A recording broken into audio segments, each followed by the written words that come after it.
많은 이 사람들 옛날에 구약 시대에는 예언자 혹은 선지자라 그렇게 불렀습니다.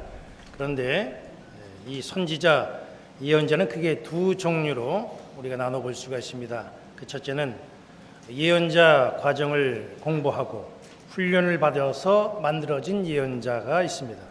열왕기하 6장 1절부터 보면 말씀이 이렇게 말씀하고 있습니다.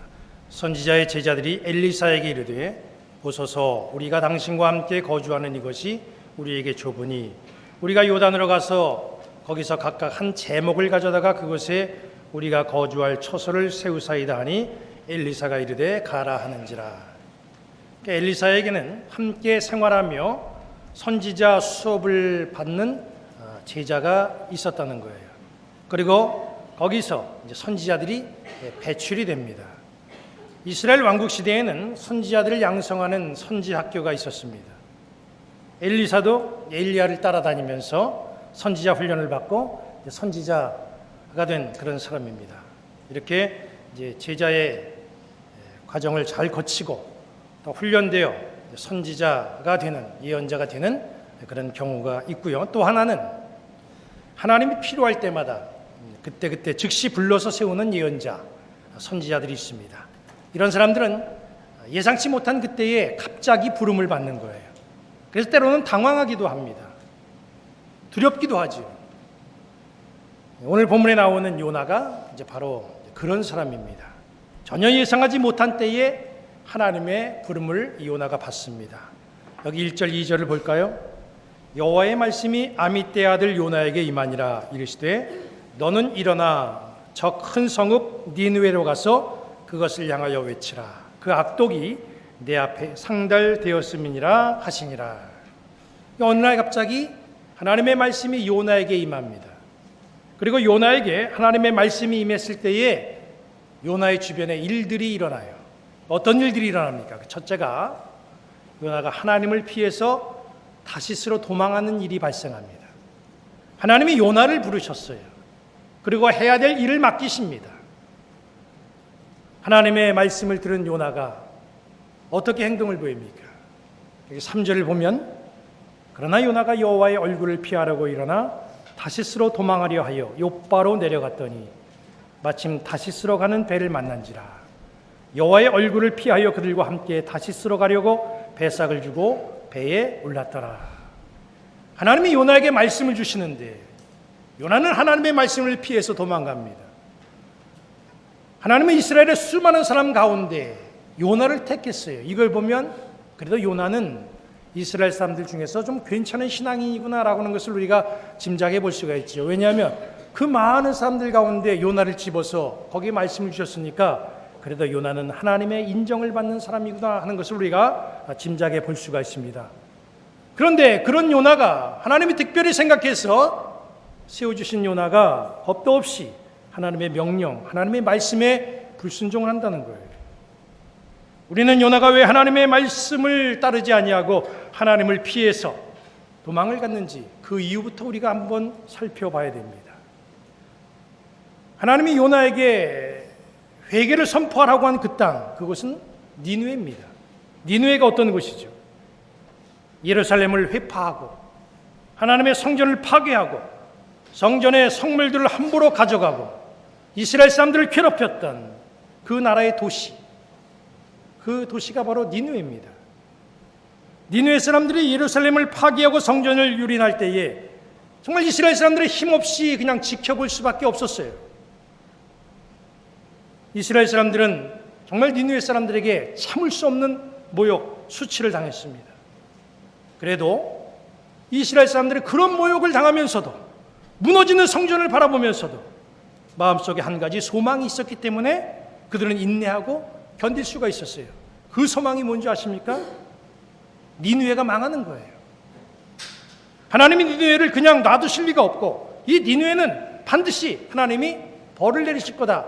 그들은 그렇게 소망을 뒀어요. 왜냐하면 겁없이 하나님의 성전을 파괴했거든요. 하나님의 백성들을 유린했거든요. 저들이 하나님을 욕되게 하고 모욕하고 성전을 파괴하면서 승승장구하지만 저게 얼마나 가겠냐는 거예요. 저렇게 살다가 분명히 하나님의 큰 벌을 받을 것이다. 이스라엘 사람들은 그렇게 생각하고 하나님의 벌 받고 심판받을 것이라고 하는 그 믿음 때문에 그때 당시는 좀 수치심이 좀 생기고 모욕감이 들지만 그래도 참고 견뎠어요. 니느웨는 이제 얼마 안 가면 하나님의 심판을 받을 것이다. 그걸 생각하고 심판이 임했을 때에 그때를 상상하면서 이스라엘 사람들은 괴롭고 힘들었지만 스스로 위안을 삼았습니다. 이런 생각과 상상이 이스라엘 사람들을 위로하는 유일한 힘이었어요. 요나도 마찬가지였습니다. 이스라엘 사람들은 니느웨가 언제 망할까 그날 말을 정말 학수고대하고 그렇게 마음을 추스리고 살아갔습니다. 그런 그에게 하나님이 아주 충격적인 말씀을 오늘 말씀을 통해서 주시는 거예요. 너는 니느웨에게 가서 회개를 선포하라. 그렇게 주님이 말씀하십니다. 만약 니느웨 사람들이 요나의 회개 메시지를 듣고 행여 마음을 돌이켜서 회개하는 일이 벌어진다. 그럼 이게 어떻게 되는 거예요? 하나님은 회개하는 사람들을 기뻐하십니다. 회개하는 사람들을 용서해요. 그러면 니느웨도 하나님의 말씀을 받아가지고 회개한다고 한다면 심판은 이게 물 건너가는 거 아니에요. 그 사람들의 과거가 다 덮여지고 용서해 주시는 하나님의 은혜로 말미암아 하나님의 백성이 된다는 거 아니에요. 그러면 이스라엘 사람들은 뭐가 되는 겁니까? 지금까지 살아오면서 내가 힘들고 어렵지만 저 니느웨 언젠가는 그 결말이 하나님의 심판으로 끝날 것이다. 그때 하나님의 심판이 임하는 그 모습, 니느웨에 떨어지는 하나님의 엄청난 불세례, 이걸 생각하면서 소망 가운데 살아온 게 이스라엘 백성인데 하나님의 말씀을 듣고 심판이 아니라 구원을 받게 됐는데 니느웨가 정말 그렇게 구원을 받게 된다고 한다면 이스라엘과 요나로서는 정말 이거 용납할 수 없다는 거예요. 벌 받을 자는 벌을 받아야지 벌 받을 자가 돌이킬 수 있는 기회가 주어져서 다시 새롭게 된다고 한다면 이것처럼 억울한 일이 어딨냐는 거예요. 이게 바로 요나의 생각이었습니다. 용서해 주시고 용납해 주시는 그런 하나님이라고 한다면 나는 그런 말은 안 듣겠다. 이렇게 요나가 작정한 겁니다. 그래서 요나는 하나님의 말씀이 임했을 때에 니느웨로 가지 아니하고 하나님을 피해서 다시스로 도망을 갔던 거예요. 내가 괜히 거기 가서 회개 선포했다가 저 사람들 하나님의 백성 되면 그 꼴을 어떻게 보냐는 얘기죠. 이게 바로 하나님의 말씀이 임했을 때 나타난 현상이었다는 거예요.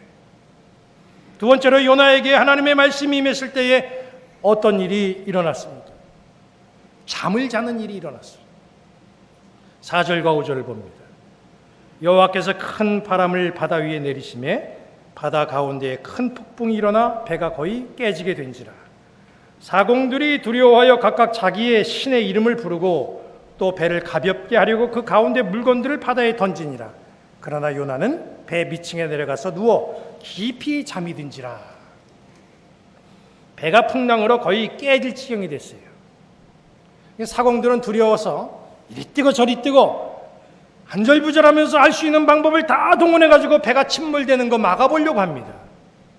그런데 요나는 배 밑에서 깊이 잠을 잤다는 거예요. 아니, 배가 파손될 상황인데 배에 탄 사람들하고 요나의 모습이 너무나 다릅니다. 사람들은 파손되는 배 이 앞에서 지금 두려워 떨고 있는데 요나는 태평하게 잠을 자고 있다는 거예요. 한 배에 탄 사람인데 어떻게 이렇게 입장이 다릅니까? 남들은 난리가 났는데 요나가 어떻게 잠을 잘 수가 있어요? 왜 이런 일이 벌어집니까? 요즘에는 우리 교회 주변을 맴돌던 노숙자들이 잘 안 보여요. 작년까지만 해도 우리 교회 주변에 노숙자들이 교회 거의 그냥 상주하다시피 했어요. 교회를 이렇게 제가 출입하다 보면 이분들이 주차장에 이렇게 둘러앉아가지고 이런저런 이야기하는 그 소리가 이렇게 귀에 들려요. 가만히 들어보면요, 이분들이 사회적으로 이슈가 되는 그런 사건들에 대해서 자기들끼리 토론하고 이야기를 나누더라고요. 2014년도에 그때는 이 사람들이 둘러앉아가지고 세월호에 대해서 토론을 했어요. 제가 작년에는 끔찍한 소리를 들었습니다. 작년에 휴전선 지뢰 폭발로 인해서 우리나라가 정말 전쟁 일촉즉발까지 가는 그런 상황이 있었잖아요. 남과 북이 팽팽하게 대처하면서 위기감이 감돌았었어요. 그 일에 대해서 그 사람들이 토론하더라고요. 근데 그 일에 대해서 이분들이 뭐라고 하는가 가만히 들어보니까 뭐라고 얘기하냐면 잘 됐다는 거예요. 전쟁이 좀 일어나야 된대요. 이 세상에 전쟁을 좋아하는 사람이 어디 있어요? 근데 이 사람들은 전쟁이 일어나야 된다는 거예요.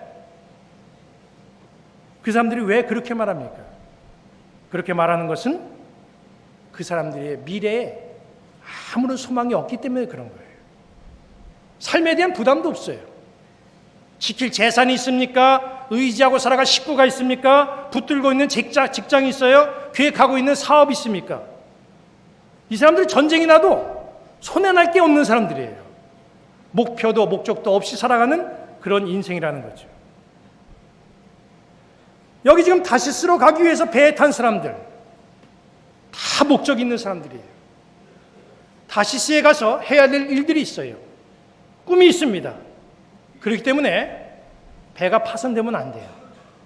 배가 파손되면 자기들의 일정과 목표에 차질이 오게 되어 있어요. 그래서 이 사람들은 안절부절입니다. 그런데 요나를 보세요. 무슨 목적으로 지금 요나가 다시스에 갑니까? 사업하러 가는 거예요? 친척을 만나러 가는 겁니까? 어떤 목표가 있어요? 요나가 다시스로 가는 건 생각 없이 가는 거예요. 그냥 하나님을 피해서 도망가는 거예요. 소망과 목표 없이 가는 길이 요나가 다시스로 가는 그 길입니다. 정처 없이 가는 거예요. 그러니 그냥 잠을 잘 수밖에 없는 거예요. 목적과 목표를 가지고 세상을 사는 사람하고 생각 없이 세상을 살아가는 사람하고는 분명히 다릅니다. 지금 우리가 사는 세상은 요동치고 있어요.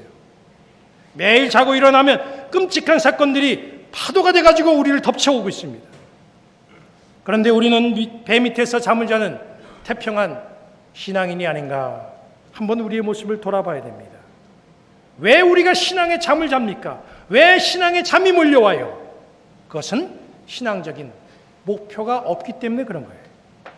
지금 우리는 기도해야 될 제목이 한두 가지가 아닙니다.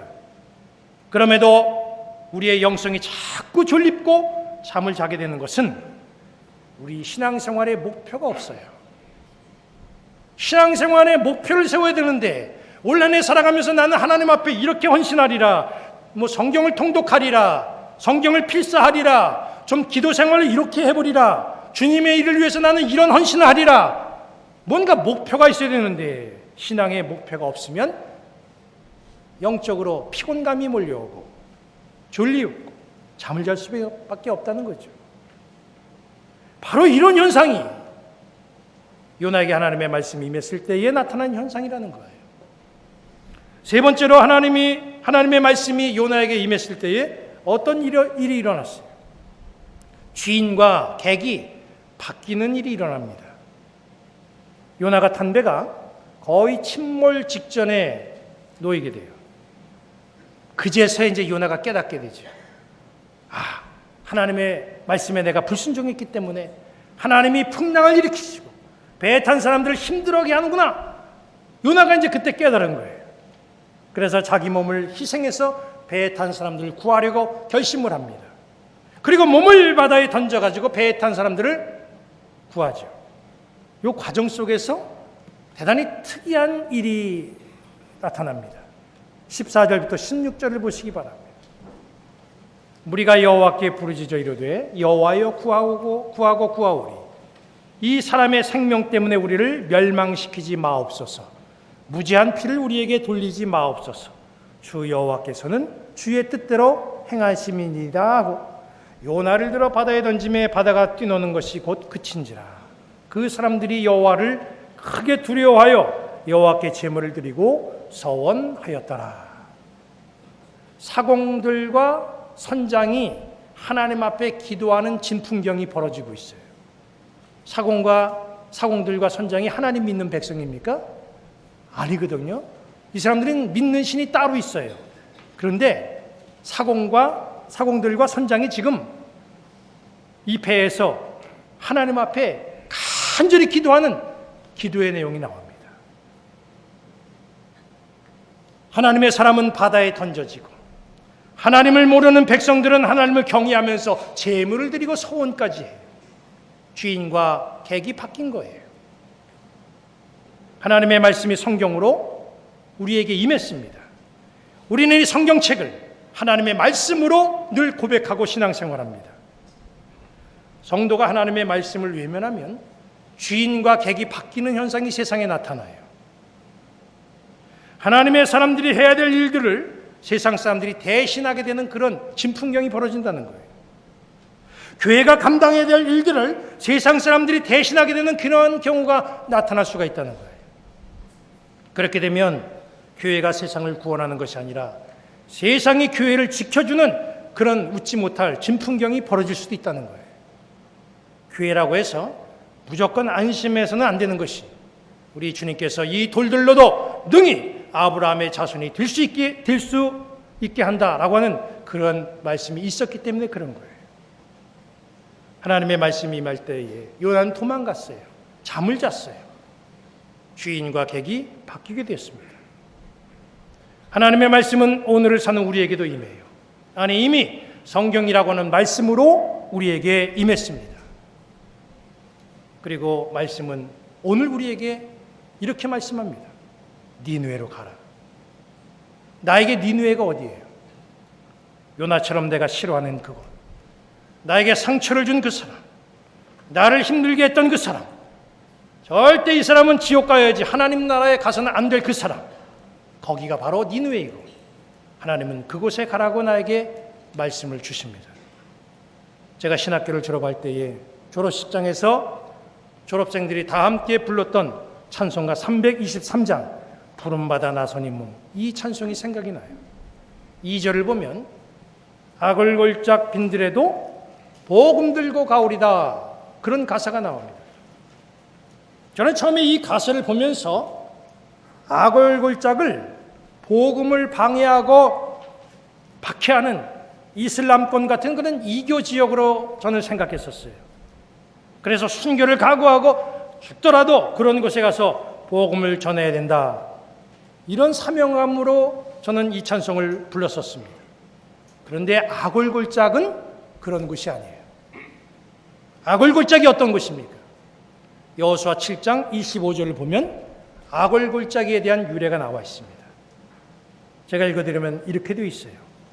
여호수아가 이르되 내가 어찌하여 우리를 괴롭게 하였느냐, 여호와께서 오늘 너를 괴롭게 하시리라 하니 온 이스라엘이 그를 돌로 치고 물건들도 돌로 치고 불사르고 그 위에 돌 무더기를 크게 쌓았더니 오늘까지 있더라. 여호와께서 그의 맹렬한 진노를 그치시니 그러므로 그곳 이름을 오늘까지 아글골짝이라 부르더라. 여리고를 공격할 때 아간이 외투 한 벌, 은 200세겔, 50세겔 되는 금덩이 하나, 이걸 취했어요. 모든 전리품은 개인이 가져서는 안 된다고 하는 그런 말씀이 있었는데도 아간이 탐내서 가진 거예요. 그리고 그 일이 제비 뽑기를 통해서 탄로가 났습니다. 그리고 범죄한 그 아간은 물론 그의 가족과 짐승까지 모두 다 아글골짜기로 끌려가서 돌로 처형당하게 됩니다. 그리고 돌무더기를 그대로 쌓아놓고 이스라엘로 하여금 하나님의 징계가 이렇게 무섭다, 저주받은 사람의 결말이 이것이다, 그렇게 기억하게 했습니다. 아글골짜기는 심판의 장소예요. 아글골짜기는 저주의 장소입니다.